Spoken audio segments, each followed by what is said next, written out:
ચાલુ કરીએ. સ્ટાર્ટ. ગૌ માતા કી જય, ગૌ માતા કી જય, ગૌ માતા રાષ્ટ્રમાતા, ગૌ માતા રાષ્ટ્રમાતા. આજે આ રામપુરાની જગ્યામાં મઠમાં એકત્રિત થઈ અને ગૌ માતાના વિશાળ લાભાર્થે પૂજ્ય શંકરાચાર્યજી મહારાજ પણ જે રીતે ગૌ માતાને રાષ્ટ્રમાતા બનાવવા માટે આ દેશમાં એક જન આંદોલન ઊભું કર્યું છે, એવા સંજોગોમાં ગૌ માતા માટેની સૌને પ્રેમ અને લાગણી હોવી એ સ્વાભાવિક છે.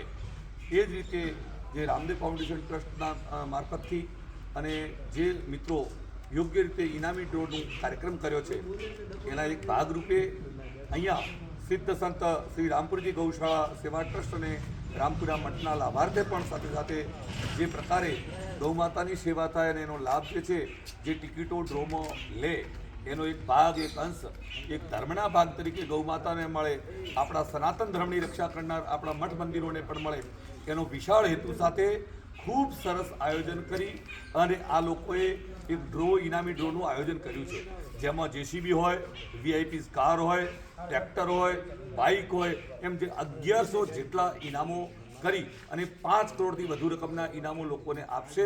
અને એ ઇનામોમાંથી સ્વાભાવિક છે કે પોતાને પણ આર્થિક ઉપાર્જન હોય જ, પણ આર્થિક ઉપાર્જનની સાથે સાથે જે પ્રકારે ગૌ માતા અને સનાતન ધર્મની રક્ષા કરનાર મઠ મંદિરોની સાથે સાથે સેવા ભાવ થાય, એ બધો જ ભાવ એક સાથે જોડાયેલો છે.